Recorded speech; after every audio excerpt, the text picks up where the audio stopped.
జగన్మోహన్ రెడ్డి వస్తే అసలు ఈ పాటికి నీళ్లుండేవి ఈడ. నేను గాని ముఖ్యమంత్రిగా ఉండుంటే 21లో మీకు నీళ్ళు ఇచ్చేవాడిని. ఈ ముఖం చూస్తుంటే నాకు ఏదో తేడా కొడుతుంది. రాజశేఖర రెడ్డి వచ్చి శంకుస్థాపన చేసి సర్వేగంగా మొదలుపెట్టి ఇది చేసిండు. బాబు గారు వచ్చేసరికి అయిపోయింది.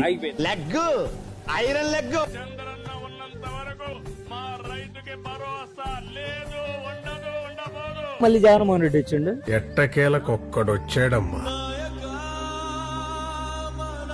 జగన్మోహన్ రెడ్డి వచ్చేసరికి పూర్తి అయిపోయింది, ఇంకా నీళ్ళు వదిలేది. కాకపోతే దురదృష్టం.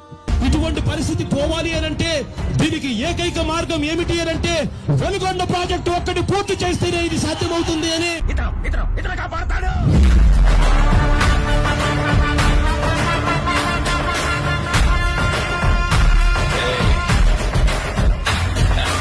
జగన్మోహన్ రెడ్డి వస్తే అసలు